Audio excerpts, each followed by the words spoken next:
In today's story, we follow the journey of a man who lost everything that was promised him. Wealth, status, power, everything just torn away from him mercilessly. However, apparently he had some kind of divine favor because the gods and the Buddhas eventually came and blessed him with a treasure and a find that almost nobody else could believe. And in the end, he ended up having the last laugh. Yokoso owashitare. Welcome back to yet another story that we have here today.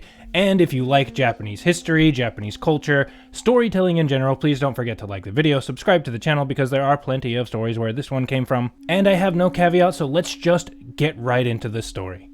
Once upon a time, ima wa mukashi. There were two men. I mean, that's basically it. Now, one of these men, at the time of the story, was the governor of the province of Michinoku, or Mutsu. I'm not entirely sure which way it's supposed to be read, but regardless, this province was way far in the northeast of the country, and was about as distant from the capital as you could possibly get and still technically be considered under the jurisdiction of the imperial court and the emperor. Now, we don't know this governor's name, because like so many names in this collection of stories, it's been lost one way or another, so let's just call him the governor, and leave it at that. Now, the second of these men was just a normal dude from the capital whose name is also lost to history. Now, the text doesn't mention anything else about this guy, no job description, no genealogy, nothing other than he was just a man. And as we'll see, a man from the capital. So let's just call him, I don't know, Jerry. Now, when the governor... I'm sorry, I can't do a Cockney accent. When the governor and Jerry were fairly young men, Jerry had no idea that governor actually despised him. Like a lot.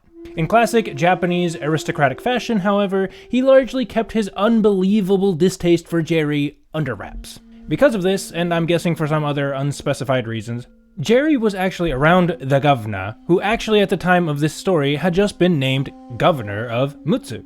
The governor promptly threw a party in celebration of his new appointment, and during the whole thing, he paid unusual close attention to Jerry and showered him with praises. Now, when it came to the provincial government of Mutsu, of Michinoku, whatever, the position of director of the stables was considered to be the highest office that anyone outside of the governor's office could actually hold. And basically, whoever became the director of the stables became the right-hand man to the province. This probably had something to do with the fact that Mutsu was also very famous for producing horses and gold, but I can't be sure. But remember those two things, horses and gold, because they'll be important later. Now, everyone in the capital understood this, and so when the governor was made governor, and was still in the capital, he began telling Jerry to take care of all of the stable-related matters, at least the stable-related matters while they were in the capital. And so everyone, including Jerry himself, took this as proof that the governor was totally intending to make Jerry the stable director and the governor's right-hand man. So when the governor finally set out for the province of Mutsu, Jerry and Jerry's own servants, along with the governor's servants, all set out together. For pretty much the whole trip there, which would have taken a long freaking time, let me just tell you, the governor practically spoke to no one other than Jerry, explaining his ideas for his term as governor and just generally chatting away with him like an old friend. This made Jerry's servants ecstatic, many of whom had only recently come under Jerry's service because of his connections with the new governor of Mutsu. And Jerry himself looked very promising, and everybody wanted to serve under somebody with a lot of promise. And so everybody just assumed that Jerry was unparalleled in the eyes of the governor. And together they all arrived in Mutsu and made it all the way to the old barrier of Shirakawa. A barrier basically being a checkpoint that the ancient Japanese used to check on and control travel in the country. The Tohoku region in particular had a lot of them because the people of there had a habit of not listening to the court and the emperor and inciting rebellions. So the party stopped at this barrier for a bit, and the governor announced that this was where he was going to make his appointments. He gave a list of the people who had come with him to one of his men, told him to send the men in as he called them, and then once the door was shut, that would indicate that all the appointments had been made. Now, Jerry had assumed at first that he would be given responsibilities like roll call, sending men into the governor's office to receive their appointments. That seemed like something a right-hand man would do, after all. But that didn't happen. However, Jerry just thought to himself, it's cool, that kind of thing is a menial task anyway, anyone can do it. but I'll bet the governor calls on me first and gets this all straightened out. But that isn't what happened. The governor began calling men in one by one after they had lined up. Sir so-and-so, come in. Sir what's his name, come in. And this happened for about 4 or 5 people before it sank in that Jerry was not going to be the first appointed. But Jerry told himself, no, it's still cool. The governor clearly has something awesome in store for me and will give me my appointment at the end. Save the best for last, as they say. But man after man was called in, with Jerry only watching with increasing apprehension as the line dwindled, and he started to wonder if he was actually going to get a job at all, let alone as the governor's right-hand man. Sure enough, once everyone except for Jerry had been given a job, the door to the building to the barrier closed tight with a loud thunk that seemed to echo in Jerry's mind. He was stunned. Everything that had happened in the recent past told him he was a shoo-in. And yet now, here he was, standing with nothing to say, no government post, and only the chilly autumn breeze depressingly blowing through the now empty courtyard. That's actually in the text. Was he just supposed to go back? Had he come all the way out into the furthest reaches of the country for nothing? What else was he supposed to do? So after a few moments of pure shock, he told his own men that they would be making preparations to go back. As if all of this wasn't bad enough, a bunch of those same servants began murmuring amongst themselves. Dude, we didn't sign up under this guy's service for this. And early on in the return trip, they all abandoned ship and left Jerry to fend for himself. All except for around 4 or 5 of his old servants who had been with him for a long time already, and found it too hard to part from their lord of many years. And they promised him they would follow him through thick and thin and go wherever he went. And so together these men continued on their long trip back home, grieving together. The progress back to the capital was slow. I mean, they weren't exactly brimming with energy after everything that had happened. And so before they had even made it out of the boundaries of the province, they found a spot to stop for a bit and rest. They tied up their horses, unsaddled their goods, and proceeded to make camp. Or at least I'm assuming that they made camp, as the story doesn't mention what they were staying in or a building or anything, so I'm just assuming that it was camping. While all the men were hanging around, probably in silence, staring at the sky or the campfire or whatever, Jerry, not knowing what to do with himself, wandered over to a small stream and stared at it. Noting how pretty the clear, shallow water was running over the white sand. Man, it would have been great to help run this place and live here. He then took his horsewhip and began mindlessly poking at it and drawing in the creek sand with it, just trying to process his disappointment.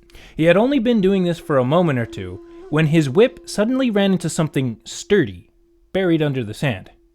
He didn't think anything of it, maybe it was just a rock or something, until he ended up tracing around it and realized that it was perfectly circular. That's weird. There weren't any real big rocks in this creek to begin with, as far as he could tell. And a perfectly circular one? Something was off. He then bent down and gently brushed aside some of the sand to reveal the top of a vase. When Jerry realized what he had found, at first he was kind of freaked out, thinking that it was probably some dead person's bones inside and that it had been ritualistically buried in this creek. But curiosity got the better of him, and he couldn't resist having a peek just to confirm.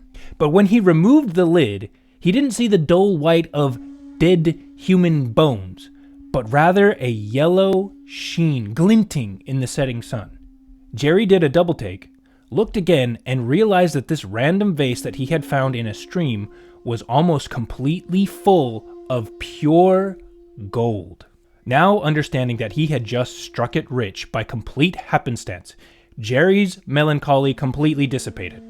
And he started thinking that this whole escapade of coming out into the middle of nowhere just so he could be denied what he thought was a guaranteed job and getting betrayed by someone he had thought was a friend, this was all actually a blessing in disguise. I mean, just look at all of this gold. But now, what to do with it all?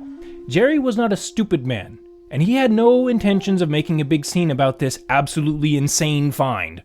He even worried about what some of his own men would do if they found out about this gold. But he had to get back to them or they would start to worry. He then came up with a plan. He tore off some of his sleeves and then, being very conscious of how heavy this one little vase full of gold was, he stuck it on the inside of his robes and used the torn sleeves to fasten it to his body in such a way as to keep it from slipping or being seen. He then, in much brighter spirits and doing his best to look casual, made his way over to the men and said to them, "You know, the governor really did screw us over, but we can't very well just roll over and die.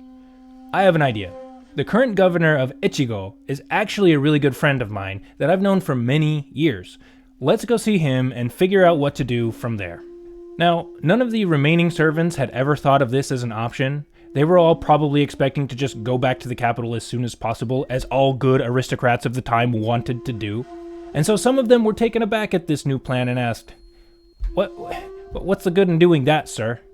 Others, however, told the first ones to stop complaining and that they would go wherever their lord determined was best. But after some brief discussion, they all finally agreed on this plan, and soon they picked up all of their belongings and struck out on the road again, but this time taking a detour to Echigo. That night, under the cover of darkness, Jerry took this vase full of gold and stashed it away in one of the baskets that the party was using to store their gear. He made sure, however, to bury it under everything else that they had brought along, just in case. And so the party continued their travels for several days, until at long last they finally arrived at the government headquarters of the province of Echigo. As per the custom, Jerry sent a messenger ahead to announce his arrival in proper fashion, but this surprised the governor, who had not been expecting to see his friend at all. But when the announcement was made, he came out to Jerry and his crew in the usual manner and greeted them, and after everyone had been brought in and made comfortable, the governor of Echigo sat Jerry down and told him, "I thought you were up in Mutsu, and was not expecting you here at all. What brings you all the way here to my humble abode?" Jerry explained, "Indeed, I was expecting to be in Mutsu as well, but, you see, normally what governors do is they make their appointments in the capital before they've left for the provinces, and make it easier on those who don't make the cut. But that's not what happened with me. The governor, without making his appointments in the capital, instead took me and my men all the way to Mutsu, chatting me up the whole way there, making me think I had his favor until, with some up until that point previously unapparent hatred toward me, he turned me away at the Shirakawa barrier. Not knowing really what else I should do, and trusting in your kindness and hospitality, I've come thus, and now throw myself at your mercy." The governor was completely shocked by this story, but Jerry was indeed his friend, and so he answered, "Oh man, that is a horrible situation you've had to go through. It sounds like this governor of Mutsu was your enemy in a previous life even, holding on to a grudge like that. I feel for you though, bro. But you see, I'm actually having a bit of a rough time myself as well because of this. Life's been nothing but disappointment to us, it seems." When Jerry heard this, he was now curious. "Oh, why would my story cause you personal grief?" Whereupon the governor of Echigo answered, "Well, you see, I've actually been wanting to have a statue of the Amida Buddha constructed for some time now. A very large one, maybe 6 or so feet in height. And I had the construction begun, but it soon became apparent that we didn't have the needed gold to foil it properly. I was hoping that by you becoming the second in command of Mutsu, that we could work something out for me to finish this project. But after telling me this story of yours, that's clearly now not an option, and I'm afraid I'm going to have to cancel it." Upon hearing this though, Jerry broke out into a smile and said, "Well, how much gold do you need?" Now at first the governor of Echigo thought this was kind of a mean thing to ask. I mean, what did it matter how much he needed? He wasn't going to get it anyway. But he nonetheless answered the question faithfully. "About 70 or 80 ryos worth of gold." A ryo is just a measurement of weight. I'm not entirely sure how much it weighs, but it's usually what they use to weigh gold. Basically, it was a lot of gold. And when he heard this, however, Jerry's smile widened, and he said, "Well, it's your lucky day. I could actually get you that gold without going back to Mutsu." The governor was understandably shocked, and said something that seems to me like it requires a certain level of cultural understanding to make sense of. But he told Jerry something like, "It seems the wishes of men bring themselves to pass." Again, I'm not entirely sure why that's an appropriate way to answer this, but it's kind of how he answered it. Again, I'm assuming there's some cultural context that we just don't understand. And once he had said this, he immediately began setting out preparations to hook Jerry and his men up with a place to stay, with food and feed for their horses. He furthermore held a huge feast in honor of Jerry, and Jerry's servants, who hadn't been so sure about their boss, even though they were still faithful and they still had some doubts. I mean, they were kind of screwed in their eyes. They all changed their tune real quick, and were now thrilled to be serving under him because he was getting favors from the governor of Echigo. Big favors, mind you. And so, Jerry went back to their belongings, went back to all of their luggage. He fished out this vase of gold from the basket he had been hiding it in, opened it, and took about 100 ryos worth of gold and turned it over to the governor.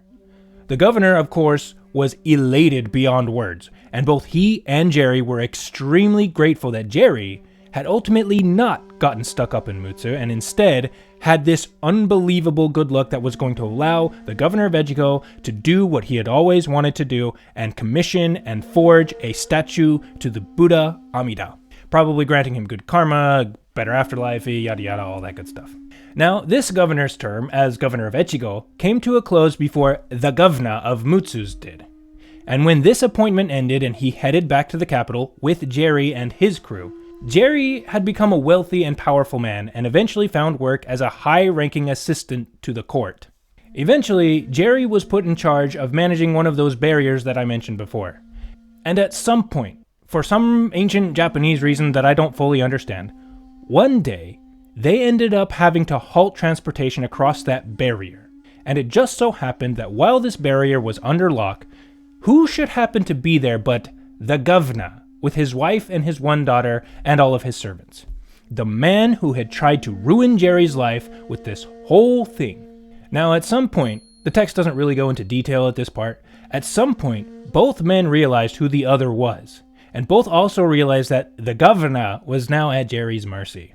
And when they finally came into contact with each other, the governor tried his best to get into Jerry's good graces, commenting how he was indeed a very fine fit for government work. But Jerry was having none of it. He was going to get his revenge for how badly he had been wronged. He made sure that his old enemy neither passed through the barrier nor turned back to the provinces, but instead kept him there and made this guy's life a living hell. Things got so bad that the governor sent a petition to the court and the emperor asking for someone to do something and stop this madman from exercising unjust authority. But the thing about the court is, it was a massive bureaucracy, and things took time to get taken care of. And so while the governor sat there waiting for word from the capital, his most trusted servants all fled. They didn't want any part of this, and his horses starved to death.